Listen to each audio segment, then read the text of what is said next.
All right, everyone, class is about to start. Take your seats. Welcome to UGC 101, the podcast about all things user-generated content. Welcome back to the UGC 101 podcast. Today we have an awesome guest from the community and somebody who has taken it from 0 to 100 real quick.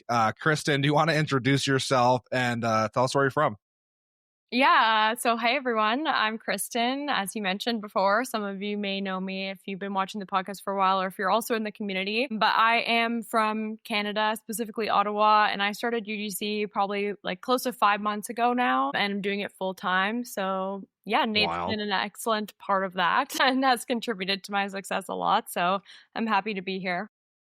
Yeah, I'm excited to kind of dive into like what worked for you. I know that you, for a while, you were a moderator in our Discord community. Like you're always helping other people. But I want to kind of like dive into like what it was specifically that you started doing that really gained traction, right? Not that everything everybody does is going to work for everyone, right? Like everyone's on their own path. But I think specifically for the new UGC creators, which the majority of the people listening to this podcast are like new-ish, right? Within a few months. And I think that's super helpful, right? Like we're just trying to kind of give out some knowledge to help people to win, because everyone can win to do this. So 5 months ago, you started, you joined my course. I know that you're like connected to a bunch of other communities as well. Like what got you into UGC originally? Like it probably wasn't me, right? I was probably like one of the, you probably saw my stuff later down the road, but did you start like typing it into TikTok? Like how did you end up with you like even hearing about it?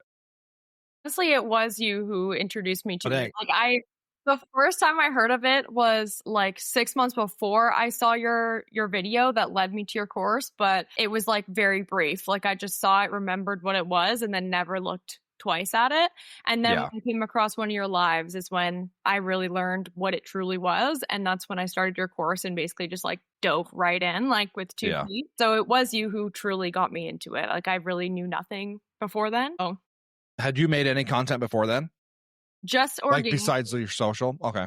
No content for brands that was like freelance based. I was a social media manager freelance before that though, on the side a little bit, and obviously worked in marketing. So I had only done social content for brands in like an employment capacity, like not actually as a UGC creator or influencer. Got it. So what were you like editing with CapCut before? Like I know your editing skills are great. And so did you learn that just like from like trial and error after you started looking into UGC, or did you already have a little bit of a baseline or foundation to start off of? Very little, but I did use CapCut a few times, just the free version for my TikTok stuff. I think it was like 2 months before I started UGC is when I was like focusing on TikTok and trying to be like a content creator or influencer vibe. So I learned a little bit of that just like from trial and error, but you know, I kind of figured it out as I went along in terms of the editing side. And honestly, when I look back to my first UGC video and the videos I was posting on TikTok before, my content has like substantially improved even from that point. So I definitely learned a lot of what I know now from your course and from all the other resources that I picked up along the way. Got it. Okay. That's awesome. How hard was it to start? Like, I mean, was it, a lot of people talk about editing, right? And like, oh, it's so hard to edit, like, especially if they've never done it before, they think it's impossible. So how hard was editing versus filming, and which one was harder for you? I think filming was harder, just getting used to being like comfortable on camera and not always like worrying about if I'm in frame or like if I'm sounding natural, because a lot of the times I would watch them back and I wouldn't like how they turned out because I was just not like being myself. And that takes a while to like grasp that. But I feel like it just comes with time and repetition. But the editing I find was harder in a sense that like basic editing, you know, you can learn it, but to have the speed, that takes time. So I find that part like, you know, took me a bit longer to get the hang of everything. Was the filming, but the editing and stuff, once you're just doing basics, like it's takes like 2 days, right, to get that down.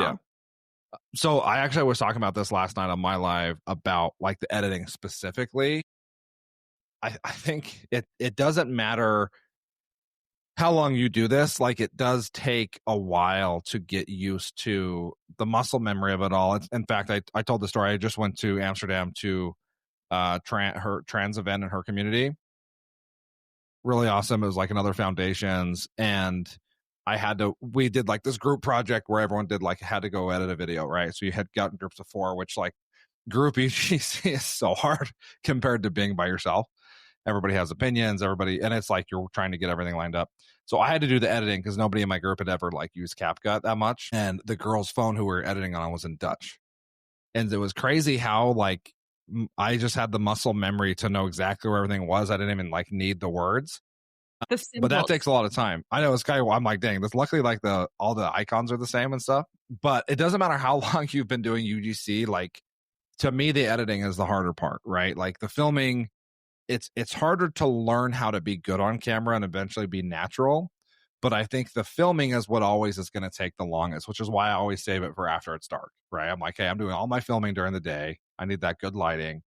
And then I have no idea how long the editing is going to take. So I always edit at night. So, which actually makes me curious for you. So let's say you have like 3 projects in a day. Sorry, this is kind of a tangent. Do you do all the filming and then all the editing later? Or do you film, edit, ship it off, you know? Like, are you doing consecutive or are you saving all your editing for later?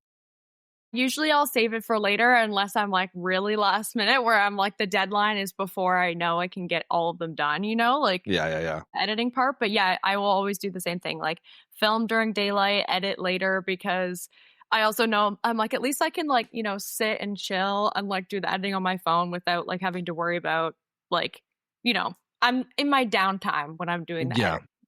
But yeah, I like to batch it up because otherwise like, if I'm editing the video and I export a bunch of like versions for them and then I'm like all of a sudden out of storage and I haven't filmed the videos yet, or like, it just makes the flow a lot easier to explain what batch I was going to say batch shipping for my old job like 4 years ago. Explain to me what batch filming is so that for the people that are new and have no idea what that is. Yeah, so basically it's like you're combining all your different projects and filming what makes most sense in the most efficient way all at one time block, so that when you are filming, it makes it a lot more seamless. So you don't have to keep going back and forth. And it cuts out a lot of time with like the setup part, especially like getting your tripod ready and everything. So it just makes it so you can film like in a much smaller time frame than if you did it all separate and like had to add everything up. So when you're next question for that, a follow-up question to that is when you're filming those batches, right? Let's say, especially if it's like a location shoot, do you ever bank B-roll that's not for that project? I have, especially when it's basic stuff, like maybe they just want you like, you know, cleaning your kitchen if it's for like a home product, or like driving around, or like jogging by. Like so many supplement brands want you to be like, you know, just jogging down the road. Jogging outside, Yeah, doing some sort of basic activity where you can like recycle those. The only times I don't is when like the contract specifically says like exclusive, where like, or like where you can't use it for anything else, like even the B-roll. But yeah, I do reuse them sometimes, but I do a lot more of like beauty stuff where like the B-roll and stuff is specific to the product, so I can't reuse a lot of it. But yeah, like, well, and then even like on the, like, let's take the jogging shot for example, right? Like if you're doing a jogging shot for another brand, right? Let's say it's Fabletics. You're doing a jogging shot for them, like they're going to ask for that specific shot in that shirt, right? For like, that's the one I did for them was like just a workout shirt. But here's the thing, you have to drive, like at least for me, like I have a spot I always go to that's like my jogging spot. It's got a nice little mountain vista in the background. It's like a really good spot. Companies freaking love it. And so what I do is I take a separate shirt that's just a blank shirt, zero branding, no logos, and then I will do the shot for Fabletics, right? And then I'll take like 1 or 2 shirts. You already have your tripod set up. You already got in your car. Like for me, I don't have to like get my hair ready and shower. Like a lot of people like, I have to get all ready. Like for me, I just like, I'm ready when I wake up, basically. I drive to the same place already anyway. So like then I'll put on 2 different shirts and I'll do the same exact shot. So then I can have it banked for other fitness, or like I get a ton of weight loss stuff. Yeah. And so that way, like, yeah, like you're already doing 80% of the work. So you might as well just like shoot a couple of versions of that. Like for your makeup, for example, you probably like you have to wash your face in probably every single video, right? The before and after. Exactly. So it's like, why not take like 4 or 5 extra shots and then bank that into like your Google Drive under like clips that you can use later, right? Yeah. I mean, and not even like I've never thought about like the outfit switch up, but I always record like 10 times longer the footage than what like it needs to be. Like if it's a 3-second clip, it's like a minute long B-roll shot, because I know that there's a chance when I go back to edit, I'm not going to like how the original one turned out, or Yeah. I'll repurpose things that I didn't even think could be B-roll that are just like me filming and walking by or something. Like it could be like a candid shot for something that I wouldn't expect to use it for. So you never know. That's a great Always idea. record. No, that's a great idea, because there's nothing worse than you're sitting in bed at night and then you're going to edit and you're like, crap, that clip's too short, or oh crap, I'm out of frame slightly. So recording way more than you need to is always a good idea, right? You don't want to be caught at the end and like, oh crap, I'm screwed.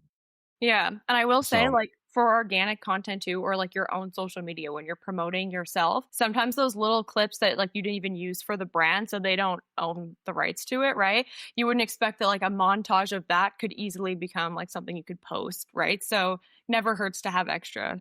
Yeah, especially Instagram. I feel like Instagram thrives on just doing whatever and then text on screen. Like if you like, next time you guys get on Instagram, go look at like every third scroll is just someone like showing their shoes and then some text that has nothing to do with any of that. It's like, you got to take a risk and do this. And it's just like them like eating a bowl of cereal or something. It's like random clips.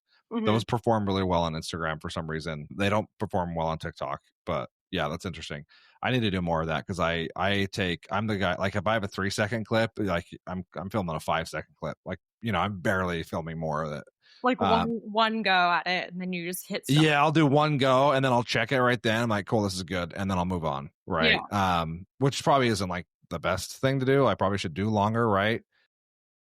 But it depends entirely on like like if you're following a brief specifically, then I totally get doing it that way. But a lot of my clients actually it's me coming up with the concept. So yeah. For that case, I would rather film a bunch of extra stuff and then just like choose later what fits best with the script. What you like better. Yeah, I like that. That's a good idea. So let's talk about like early days, right? You join the course, you're in the community, you're being active. Like, what's your first couple weeks look like? You get on Fiverr, you create social accounts, and then like walk us through that. Walk us through like how long it takes to get your first deal, how scary the first deal was, all that. Yeah, so I think it took me about 2 weeks to get my first deal, and that was on Fiverr, because I went in and pretty much immediately made mock videos to do 4 different gigs. So I think it was like a week and a half to 2 weeks I got my first one, and then Remember what it was? Yeah, it was for a AI fashion, like a try-on app. Oh yeah, I remember that one. So like you could try on clothes, like when you upload a screenshot and a photo of you, it will like put the clothes on your body. So I was stressed about that because my very first one, they wanted me to write the scripts myself. And so I was like, wow, double whammy, not even just the deal, but also that. But that's kind of what made me realize, like once I had done that and they were happy with it, that my marketing knowledge that I already had, as well as like the creative strategy side, like really was something that could differentiate me, right? Yeah. So after they were pleased with that, I was like, okay, now I have the confidence that I can not only make a video, but also write one, like come up with the concept. So it was scary, but it was like awesome to see that first like 5-star. And then from there, I was working part-time still, like at a restaurant and like doing this during the day. So it was very different for me because I had a lot of daylight, right? And time on my hands to put towards it. So I went all in every single platform. And I ended up having the most success on Upwork. The main reason for that, I think, is because like I wanted to see success super fast. So I was kind of like the kind of person who was like, I'm going to take matters into my own hands, where I'll wait for Fiverr to like pick up and like do all the right things there. But at the same time, I'm going to like use my like pitching skills or like sales skills to like go in and write proposals and like pitch to those brands on Upwork, right? Yeah. So yeah, it depends on like what your comfort level is. But like for me, I found that like reaching out to people directly or applying for jobs was better than waiting for the inbound at the beginning. Yeah, for sure. I love that. I tell like, and I use you as an example a lot when people like, I get a crazy amount of DMs every day about like, hey, I'm on Fiverr, I'm in the course, but like it's been 3 days and I have not like nothing's in yet. And like, and I was like, guys, it takes a while. It took me like at least 2 weeks to get my first order. Right. And like it takes a little bit for Fiverr to like do its thing. I always say that, right? Like it's gonna do its thing, let it cook. But you have to be doing all these other things at the same time, because Fiverr may or may not be like the best platform for you. Like in your example, it's Upwork, right? And it's funny when the course started getting a lot of traction and people started seeing wins, people would be like, hey, I have a win, but it's not on Fiverr. Like they were like nervous, like as if I'm like sponsored by Fiverr. I'm like, dude, I don't care what platform you get a job on. Like I'm pumped either way. Like a win's a win.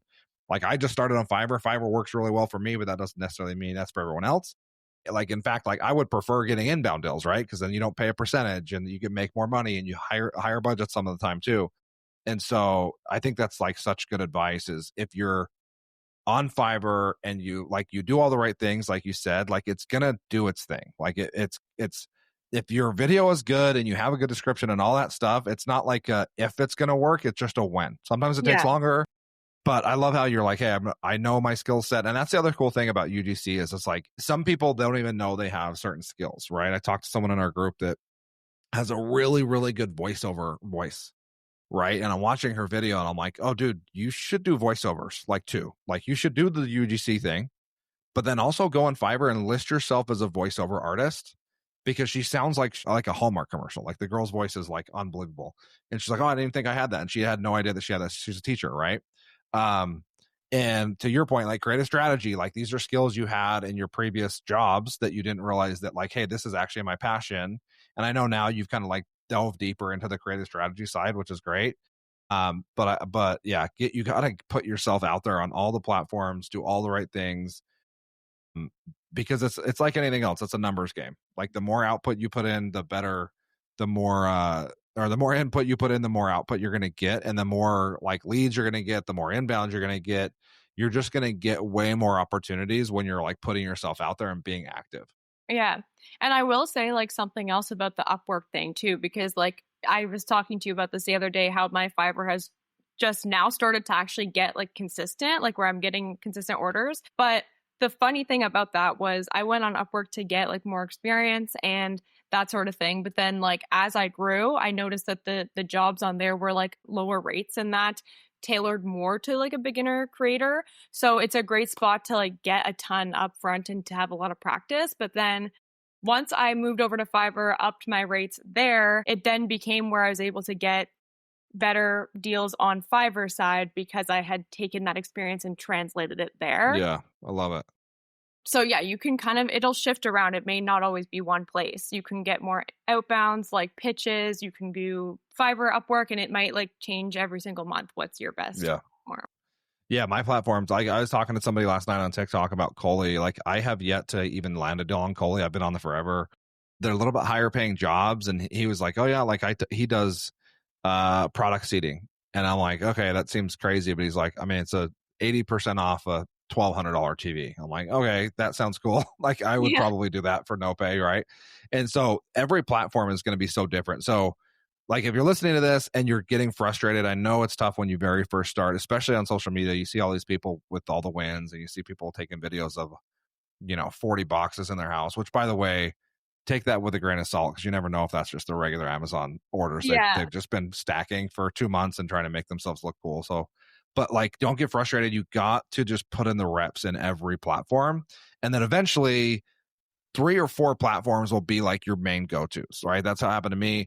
And then like the best case scenario is if you're doing everything right, then you're going to be getting inbounds from Instagram and TikTok and these brands that are reaching out to you directly saying, hey, we saw your portfolio on your Instagram. We'd love to, have you do this video for this brand. And those are the best ones, like in my opinion, right? No, for sure. Like once you do that, put in the time on those platforms to get experience, I found this is what happened to me and why I feel like I was able to like maintain the full-time thing and kind of like get more inbound leads. So I wasn't having to spend so much time applying was my portfolio became quite strong after a while where like the more places I had it, the more likely someone even just searching UGC creator, finding my profile, even if I haven't posted in like 2 weeks on there, right? They see the link in my bio and it kind of speaks for itself already where like that's how you're going to get the inbounds, but it comes after a little while. Like at the beginning, it's more rare to get those emails, right? But the Yeah. more you do on platforms, the more it compounds into like where you have to do less outreach to get opportunities coming your way. Yeah, I love that. So let's go back to what we were talking about like you're working you're working at night, you're doing UGC during the day. So your first 2 weeks, you get a couple orders, you start having success on Upwork. How long before you're like, hey, I think this might have legs? Like I could probably do this full time. Not very long, to be honest with you, because I was getting to the point, like once I started on Upwork specifically, where I had like at least a couple of orders a week. It just depended on how much time I put into it. But then I started seeing like a consistent pattern where like I wouldn't go more than such and such amount of days without getting one. And I think I went like 2 months doing it with my other job, but I think I ended up reaching like $3,000 or like $2,000 a month or something. And that was doing it part-time, where I knew, okay, I'm going to take the leap and assume that if I double down on that effort, that I will also double down on the income, right? Yeah. So it was a bit of a risk in my sense, but I saw the potential in it. And I also knew that because I was the one doing outreach and I wasn't like relying on always having someone come to me for it, that I had a bit more control over it. And I knew that like if it was paying off, that if I repeated that same technique, that like hopefully it would still continue. But I obviously don't recommend like just leaving your job immediately, but I think it comes down to knowing like what your value is and like how much time you can commit to it. And if you know that you can go all in and that you have the strategy figured out, you have the experience a little bit from what you did on the side. Yeah. It's worth taking that leap, I think. Yeah, for sure. Well, especially if you're like, okay, right now I'm being just reactive to jobs coming in. Like I'm pitching, but like what if I was like 100% proactive and all the time, that I spent, I know you were grinding hard for a couple months there doing both at the same time. Mm-hmm. Yeah. And then like the potential of what it could be. And like, in my opinion, I mean, I just quit my job 2 months ago, like not having to report to anybody, not having to like ask somebody if I could take vacation. Like that was worth it to me. I'm like, even if it's a small pay cut, like which if you put your effort into it, it won't be a small pay cut because you'll be able to make up more, the same or more than what you're making. Right. Just got Yeah, to set that goal. 100%. And that's a good point that I didn't mention was for me, like, I don't necessarily have like, it depends on your lifestyle, right? Like, I don't have kids at the moment, like I don't own a home. Like, I'm kind of very mobile and like flexible. So for me, I'm like, I don't need a ton to make it like my full-time thing right off the bat. But to me, the lifestyle upgrade was what I was going for. So I said to myself, like, as long as I can like pay for my bills and live my life the way I was before, like I can grow from there. But yeah, not everyone obviously has that like luxury, but I feel like you can, even like people who have been on maternity leave and like decided that you want to go back to work and then they did this and they committed. If you are like confident in your ability, I think you can make this full time. Anyone can, really. Yeah. There's a few in our group that did that exact thing. Went on maternity and then like started doing videos and doing really well. And I'm like, I'm not going back. I'm not going back to work. Yeah. That's awesome. So you found most of the success on Upwork. I know after like you're top rated on Upwork, which is awesome. Congrats on that. I know you're still getting that. And then it was, one thing I super appreciate about you is you weren't like stubborn with, not even stubborn. What's the word? Stingy, I guess, with like helping people in the community. In our Discord, right? There's, I don't know, 1,300 people in there now. A lot of questions. There's threads about Fiverr. There's threads about platforms outside of Fiverr, meaning like Upwork, Billo, Incense, Influi, UG, all you name them, right? And so it was one of the things that I was pumped that you did was like, okay, I mean, you're super nice by answering everyone's questions about Upwork, but then you eventually like, I'm going to put this all into like one central place and like I'm going to make a video course on how to get on Upwork. Which I took. And by the way, I am a sucker. I still need to freaking create my profile. I watched the whole thing and I'm like, I need to do this. And I just haven't had time. So bad on me. But I know you've helped a ton of other people get into Upwork, which is great. What would be your best advice for people starting out on Upwork? Let's talk about Upwork for a little bit. Yeah, absolutely. I would say the number one thing that make or breaks your success on Upwork is your ability to kind of like filter through the jobs, because no matter where you are, if it's an inbound Fiverr or on Upwork, you're going to get a lot of scammy clients or like faux job posts or like they're not advertising it properly. So I find the part of the course too that I went over, a lot of it was how to identify jobs that are going to be worth paying to apply for, right? Because you do have to invest your own money a little bit to like apply for those jobs. Yeah. And so I think that was major, is like learning how to navigate. So things like, making sure they have purchased on Upwork before. They're not just like brand new. Same with Fiverr. You talk about that. And, filtering by budget, looking for like detailed descriptions, applying for something that's like a ChatGPT, like 2-liner type. Yeah, you can tell which ones are like not legit. So can you tell, I guess, let me take a step back. I should have probably started with this. So Upwork is like a Fiverr competitor, essentially. They're a freelance marketplace just like Fiverr.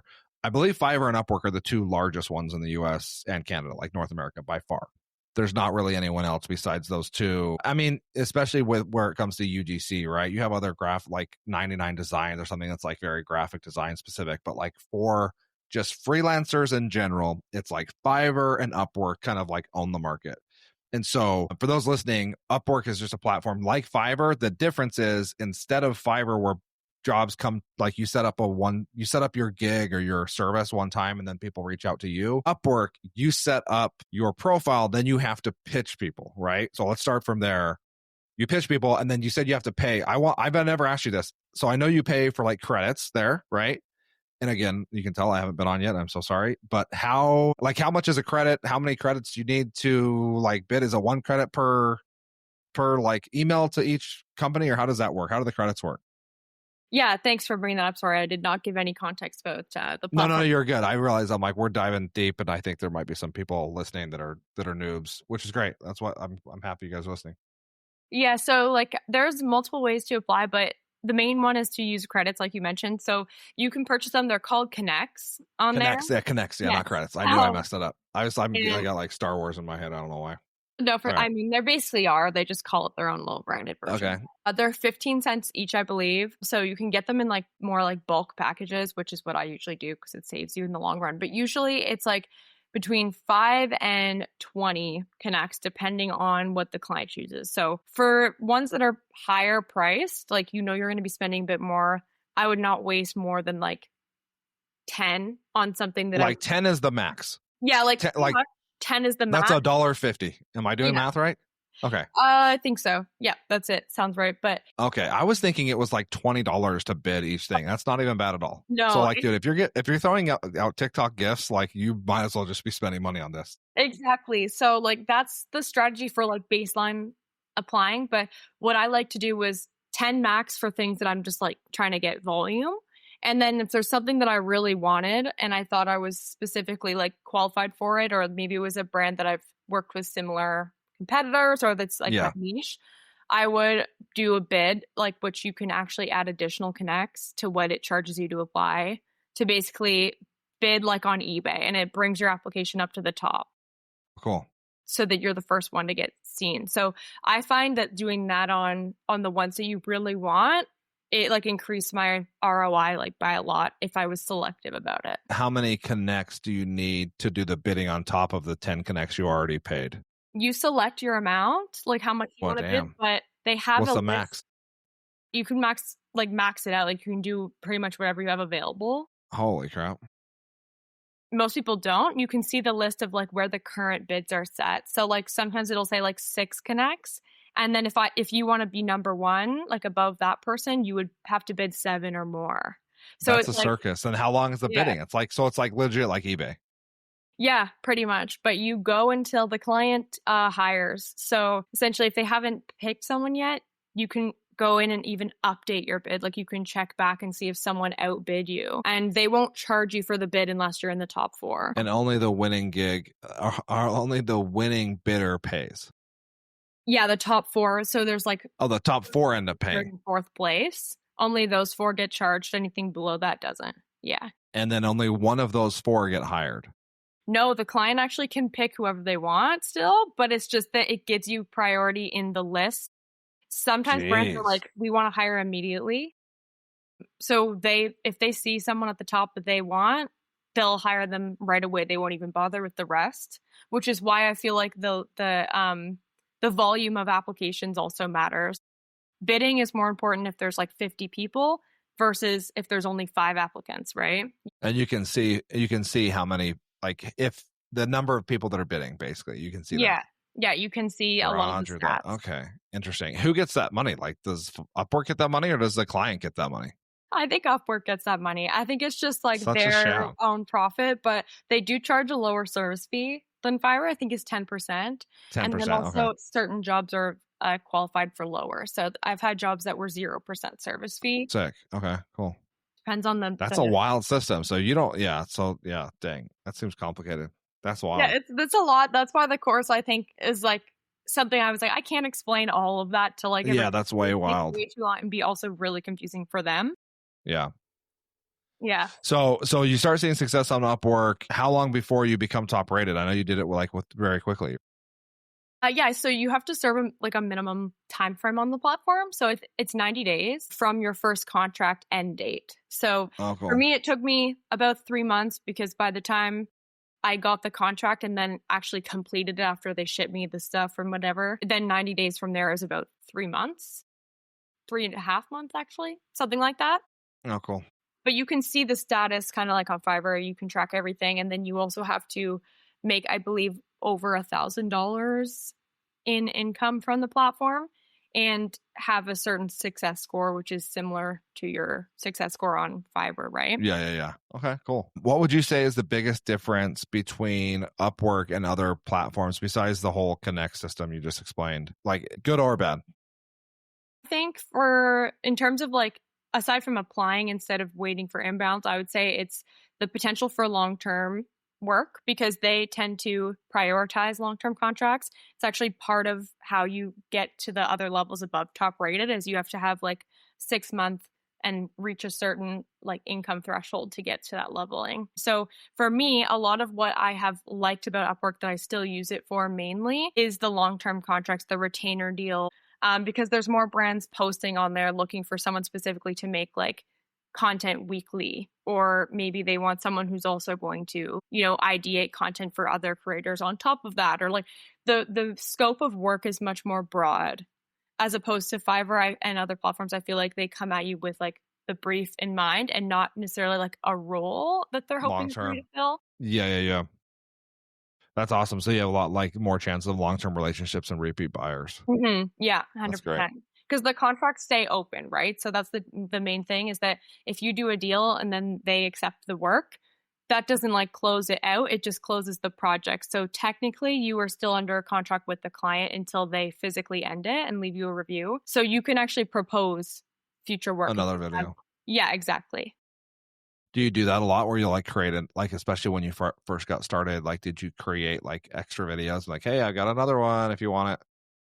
Yeah, so I would, at the end of it, like kind of after they approved of what they wanted originally, I would then be like, I would mention like other types of content I could do or like another idea that I had. But I would always kind of follow it up or like end it off with asking them if they wanted it to be closed or open and if they were looking for more work in the future. And if they said, yes, leave it open, like we're going to need more, that was like my invitation to say, okay, in 1 month or 2 months max, I'll reach back out. And a lot of the time they would have something else, even if it was just like, shoot me your idea. And if they liked it, I would propose the contract again and, we'd keep going. So that's awesome. So you're doing a lot of like you have like, you use Notion, right? To like keep track of like who you need to follow up with in a month and 2 months and all that. I was using Notion for a while because I had a template, but now I'm using Creator Desk. Sweet. Funny. Yeah. I literally am they're about to be on the next episode. Like, well, I already recorded. It's going to be dropping before this one, actually. So wild. Sorry, free promo. No, that's good. Yeah. Little free teaser. I need to create my profile on there because I suck at tracking stuff. It's bad. It's real bad. That's great. So going away from Upwork for a second and just getting into like just general UGC, I want to know what was the hardest project you've worked on. I love asking that question because I think it's interesting and I want to know what the coolest product you've ever gotten is. So let's start with the worst, like the hardest, not even worst, hardest project you've ever worked on. That is a really good question. I feel like it's going to be tough to say because a lot of my UGC work has been more on the seamless side, but I would say I made a series of like 4 or 5 B2B ads for a client that I actually do creative strategy for. And so that was probably the hardest in a sense where I put in the most effort to those because not only was it for the company that I'm working for that I was promoting, so I had a little more stakes in it, but then also they were going to be able to see the results firsthand. And if I couldn't create good B2B ads for them, no one could, they would not have continued the trial of me being their creative strategist. So it was like these have to perform, at least one of them has to perform really well. Otherwise it could tank the retainer deal a little bit. So that was probably the hardest, but I think that it was my favorite thing that I have done so far because it did lead to a lot more work in the future and I'm still working with them. But it also made me realize that like, okay, now I have insights to like how my ads are performing, which is hard to get as a creator. And so like when I found out, like he said, oh, like one of these is my top performing creatives, that then became something that I could leverage with other clients and other brands, have some tangible results as to how my videos perform. Because once you can speak to that, which it takes a little while to like get the rapport with the clients to like receive that. But that is where it goes from being a side hustle to like you're making really good money because then the clients start to see like, what they're going to get out of it instead of it just being like a video, right? Yeah, it's value for them. So obviously they performed well because they kept you on, right? So that's great. That's awesome. And then favorite product I've received? Honestly, I don't even know. Let me just think for 2 seconds here. I would say it was probably actually the one that I just got not that long ago because I got like a big box of clothing from like a fashion brand and I never thought I would be able to do fashion UGC. Like, unreal. We're a clothing company, especially not one that's like pretty well known in my area, at least it's Canadians. For me, that was really great because I've always been into that, like fashion, beauty, all of those things that like traditional influencer marketing is usually for. Yeah. And it's always been like a dream of mine to get like free clothes and free makeup and all that. So it was like super cool that they like asked for my sizes and gave me like a dress and a bathing suit and like a bunch of like stuff that I would probably never have expected to get for free. Yeah. And stuff that, I mean, I literally just did a video on this on TikTok yesterday, stuff that you like, you forget after you do UGC for a while that like you're getting stuff that you would have probably had to purchase anyways in your regular life. So like you have to almost count that as part of your income, you know, like that's money you would have spent, but now you don't have to spend it. So like that's awesome. You can spend that money on other stuff, you know. I think that's great. Exactly. Yeah. And like another one that I'm like that I was just thinking of because I'm moving to a new spot, a kitchen brand like reached out to me too and was like, oh, we have these like olive wood like serving dishes and like cool charcuterie and stuff, and we love like hosting. So I was like, oh, I was already planning on getting these and they're like very expensive like dishes that like I was gonna have to kind of like shop around and all that, but then they're sending me like a full set and I'm like, this is unbelievable. So cool. Like, you can do that kind of stuff, and then it also does really save you money at the end of the day, like you were saying. So it's not always about the rate, but when you do it full time, the combination of both can be like. Yeah, it's unreal. I did a video when we remodel our kitchen, like asking kitchen brands. We're like, hey, hit me up. We need kitchen stuff now. We just redid our kitchen. Yeah, and the power of your audience too, like with things like, it doesn't even have to be like specifically free product, but I know you had a situation where like your community helped you out, right? Yeah. I don't think I've ever told that story. I can tell that real fast. It's actually crazy, but like we ordered a dishwasher. So we just did a stupid kitchen remodel. It took 6 months. Fully UGC funded, by the way. And this is why I'm still working full time. And the dishwasher came in a regular box, right, on a pallet. The construction took way longer than it was supposed to, like every project I've ever paid for ever. And so I never opened the box. Like it's on a pallet, it's strapped down in saran wrap, but the box looks like a box should look. It's not crushed. It looks fine. And so 3 months goes by, it's time to install this dishwasher, and we open it and like the entire side is crushed in. You can see through the back of the dishwasher. So my contractor's like, oh yeah, obviously I'm not going to install this. Like this thing's ruined. This thing's not fixable. Like no repair person can fix it. So we reached out to Lowe's where we bought it from, and they told us to go pound sand. They're like, yeah, sorry, you have 48 hours, which is wild, you guys. PSA, if you don't learn anything else from this podcast, you only have 48 hours to return appliances from Lowe's. That's wild. So it was a 4.0 dishwasher. So I reached out to 4.0 And I think, I mean, the way they just explained it to me was like the person did the right thing, but like they were just following policy. Some new employee that was like, yeah, sorry, we have a 48-hour policy too. I'm like, well, even if it was packed damage, like it wasn't shipped, it didn't get dropped in shipping. The box was pristine. I had no reason to think it was going to break. Anyways, long story short, Lowe's kept giving me the runaround. So did Forno, Canadian company, by the way. And so then my last resort was like, I posted this video just basically telling the story and be like, yeah, Forno and Lowe's, like, I guess they both just, neither of them care about their customers. I was pissed, right? And then I put the video into the community and I was like, hey, can everyone go blow this freaking thing up? Like, go comment, tag Forno, tag Lowe's. Like, this is, because they wanted me to buy another $800 dishwasher, like, and just eat the $800. So I was pissed. This was my last resort. Like you said, the community came through. Within an hour of posting that, I had a call from Forno saying, from their like head of marketing, saying like, hey, we're going to take care of you. Like, so sorry that happened. Like, we'll replace it. We'll deal with it with Lowe's. You can take it to Lowe's, give them this number. So I took the old one. I literally put it in the back of my car, the old one, to Lowe's, dropped. They were stunned. They're like, because you normally don't bring appliances back to Lowe's. Like, it goes to the manufacturer. So Yeah. But yeah, got Forno did the right thing. Shout out to Forno. Super. And I was like, the customer service people there, I think they're based in Montreal. Well, like super cool people. Their whole menu is like in French. That's why like you have to wait through the French one and then you get the English menu. Yeah. But when you call them. But anyway, super cool community. And if I wasn't in UGC, I would have been screwed. I would have just ate that $800. Mm-hmm. Exactly. So yeah, sometimes I apply for stuff like that too. That's like stuff that I don't necessarily care. Like I'm a big proponent of not doing gifted collabs. But to your point, if it's something that I'm going to use and I was going to pay for it anyways, it's hard for me to say no to that. And it's just free experience, you know? Exactly. Like gifted collabs, I feel sometimes can be turned into a paid collab if you either want to like combat it or like it turns in later, because pretty much every single inbound that I've gotten, or like I would say at least like 25% of them started off with like they just wanted to offer me the product because they didn't know. They want to start there because they might think you're going to say yes, but usually they will end up paying your rate because that was just their like standard procedure of how they lower their marketing budget by like offering gifted first. But yeah. So if people write you for a gifted collab, you usually just say, yeah, no, sorry, but I do, here is my rate if you guys are interested. Well, yeah, I will frame it like very specific to like the value that it will provide. Like how I start off with when like I get a gifted. Sorry, I'm all over the place with my. No, you're good. You're good. When I get a gifted inbound, I will start off by kind of reiterating like the value as to why they found me in the first place, showing them my portfolio because they may not just gaslighting the shit out of them. Pretty much. Well, just being like, you know, sometimes they see your Instagram, they click contact, and they don't even go to your link and see your work.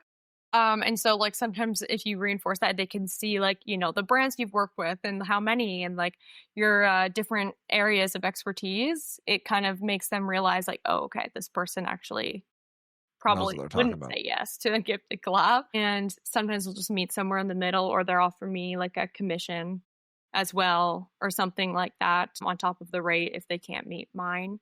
So there's like a lot of negotiation that goes on, but every time I've ever said yes to a gifted or like a lower rate project, they come back again and then they will pay my rate that time. It's just sometimes they want to like be able to make sure that the creator is going to like pan out and like that their content is actually good, which I can see it from like being on the brand side. I understand that part where you never know. Sometimes their videos are great and then you get one and it's not at all what they advertise themselves as like on their portfolio. So it's kind of hard to know for sure. Yeah. Yeah. That's wild. I didn't even think about that. So last question for you, Chris, and I appreciate you taking the time with me, is what advice would you give to new creators, like brand new, have no idea what they're doing, but they want to start UGC? Like what's advice that you would give, especially now that you've been here and now you're doing this full time, things you would do different, anything like that? Honestly, I would say there's no shortage of knowledge, and to learn as much as you possibly can as quickly as you can. I know it can be super overwhelming, but in saying that, I feel like focusing on one or two sources and then also going and doing your own research is better than going on TikTok and typing in UGC and watching every single thing, because a lot of advice is going to be contradictory of each other, or it's going to be someone just throwing out information that's not like vetted. So I felt like because I took a course like yours or like any other community really, and I like focused on the knowledge that like you had to offer and then built off of it with my own, research and like looking things up myself, made it a lot easier to have like a direction at the beginning and to know kind of what I should be doing instead of having all these different ears or like voices coming at me like what I should do. So Yeah, I love that. And I also think it's like important to know that every community, and I hate the term coach or whatever, course, is going to bring its own value, right? Me and you talked about this. Like, you joined mine, but like, I don't do anything with creative strategy. Like, I'm not good at that. Like, I'll admit it. So like, you also joined Mare, which she's been on the podcast. Freaking love Mare. She's great.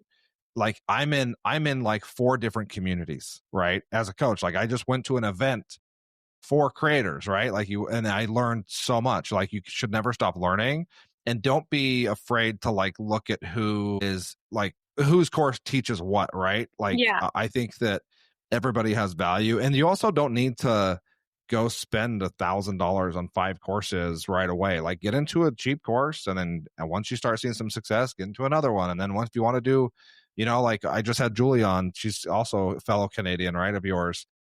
She's like, her course is really heavy on like how to like go hard on X. Like, I'm not great at that, right? And so that's like something I could learn from her. So I Yeah, think that there's these exactly. people that have built their brands around certain knowledge points. And I think I don't think there's, I don't know. There's like a power in the community of like learning up from a bunch of different people, their specialties, right? I think it's a really cool community too. Everyone's really awesome and no one gatekeeps.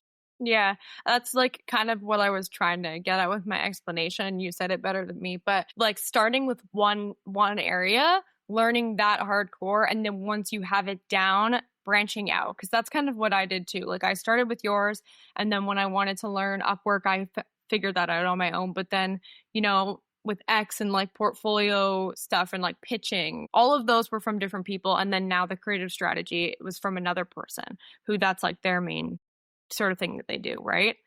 Mare is on that side, but like it took me a while of like going through all the motions, all the different methods To get ready for that. Yeah, to be exactly. Yeah.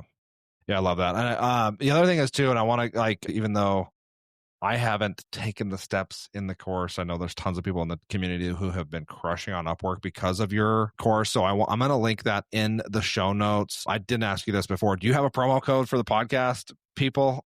Yeah, People listening?